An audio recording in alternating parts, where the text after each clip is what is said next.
देखें, as human हम सबकी ख्वाहिश होती है कि लोग हमें देखें और हमें अप्रिशिएट करें जो हम काम करते हैं, और वो हमें सराहें डिफरेंट वेज़ के अंदर। और इस चीज़ का अंदाज़ा आप इस चीज़ से लगा सकते हैं कि जब हम सोशल मीडिया के ऊपर कोई तस्वीर लगाते हैं या कोई भी हम लोग पोस्ट करते हैं सोशल मीडिया के ऊपर, तो जब उसके ऊपर लाइक्स आते हैं, जब उसके ऊपर कमेंट्स आते हैं और कुछ कॉम्प्लीमेंट्स दिए जाते हैं उस वीडियो तस्वीरों के ऊपर, तो हमें कितनी अच्छी फ़ील आती है। और कुछ कमेंट्स और कुछ तो ऐसे बीच में कॉम्प्लीमेंट्स होते हैं दैट मेड आवर डे, जो हम भूलते नहीं हैं और बार-बार हम उनको पढ़ते हैं। ये नेचुरल है और बीइंग ए ह्यूमन ये सब लोग करते हैं, ये कोई बुरी बात नहीं होती है कि आपने कोई काम किया है, उसकी एप्रिसिएशन चाहना, एक्सपेक्ट करना और लोगों से ये एक्सपेक्टेशंस लगाना कि आप जो काम करते हैं लोग आपको उस चीज़ के ऊपर अप्रिशिएट करें। लेकिन क्या आप जानते हैं कि कुछ लोग हमारी ज़िंदगी में या इस दुनिया में ऐसे भी होते हैं जिनको ये सारी चीज़ें नॉर्मल लोगों से थोड़ा हट के चाहिए होती हैं। मतलब वो एप्रिसिएशन भी मांग रहे होते हैं, लेकिन वो एक नॉर्मल बंदे से ज़्यादा हट के वो चीज़ एक्सपेक्ट करेगा और अटेंशन भी ज़्यादा मांगेगा, और काम वो बिल्कुल नॉर्मल सा भी कर रहे होंगे। उनका जो एक नॉर्मल एक्ट भी होता है ना, तो उसको भी वो उनकी एक्सपेक्टेशंस ये होती है कि हमें उसको, मतलब लोग उसको ऐसे देखें, इतना स्पेशली उसके ऊपर अटेंशन्स उनकी होनी चाहिए और हमें उसका फीडबैक इस तरह से मिले। और वो लोग जो हैं वो हमेशा अपनी तारीफ़ करवाना चाहते हैं। मतलब इसी को नार्सिसिज्म कहते हैं और इसी को नार्सिसिस्टिक पर्सनालिटी भी कहते हैं। इसमें थोड़ा सा फ़र्क है कि एक आम बंदा जब कोई काम करता है, कोई एफ़र्ट करता है या कोई अच्छा काम करता है, तो उसकी एप्रिसिएशन उसको मिल रही होती है, तो वो थोड़े टाइम के लिए होता है।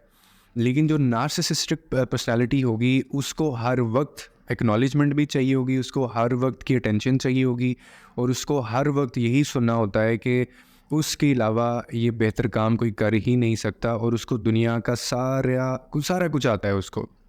और ऐसे लोगों से आप, कोई भी आप ऐसे लोगों को बात बताएंगे ना, इनकी सबसे बड़ी साइन क्या होता है, इनका सबसे बड़ा साइन क्या होता है कि ऐसे लोगों को आप कोई भी बात बताएंगे तो ये आपको आगे से ये कभी नहीं कहेंगे कि मुझे नहीं पता।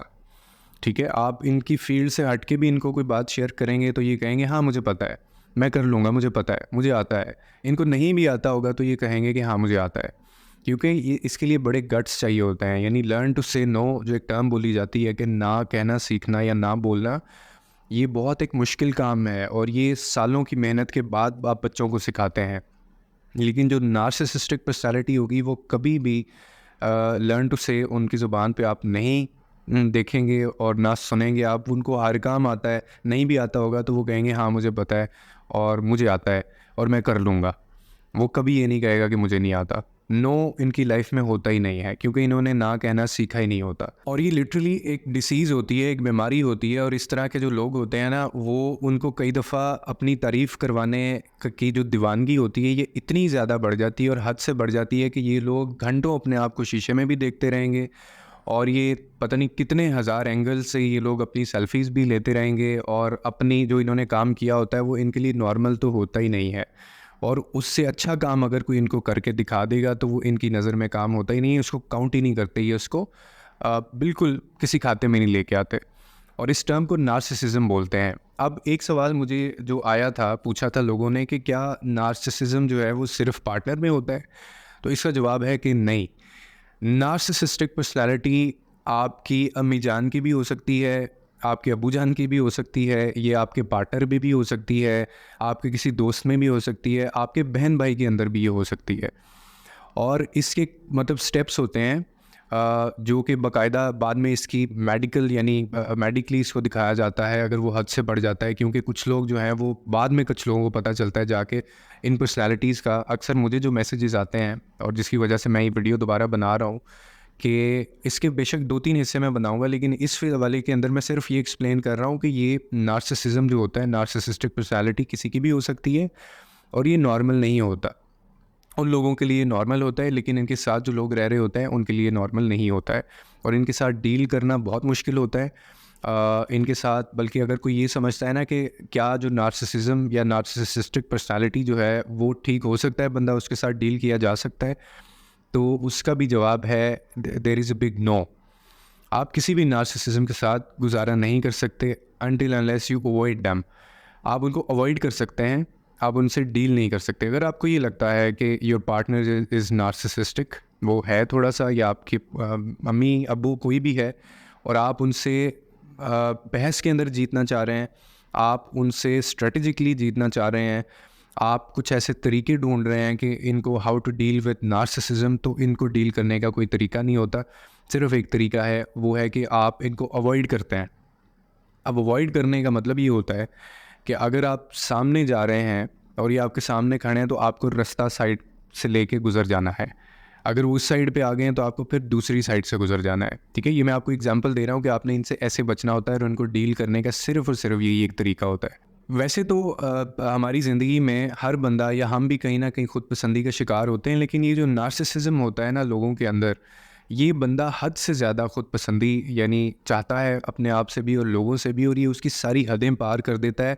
इवन दो के the guys fell in love with themselves, ये अपने ही बारे में, अपने ही लिए ये प्यार के यानी उस इतना ज़्यादा प्यार में इन्वॉल्व हो जाते हैं, इतना अपने अंदर ये इन्वॉल्व हो जाते हैं कि इनको बाहर कुछ नज़र आ ही नहीं रहा होता। जब इनकी सबसे बड़ी निशानी ये होती है कि आप जब भी ऐसे लोगों को चैलेंज करते हैं ना, तो क्योंकि ये ओवर सेंसिटिव होते हैं और ये मतलब क्यूरियस भी बहुत होते हैं, एक्साइटिंग भी बहुत होते हैं अपनी लाइफ के अंदर, और ये they are master at getting attracting people, उनको इम्प्रेस करना, फिर लोगों को इकट्ठा करना और फिर अपनी बात यानी मनवाना और अपनी बात सुनाना लोगों को, ये उसके अंदर बहुत सही होते हैं और ये इनसे कोई जीत नहीं सकता।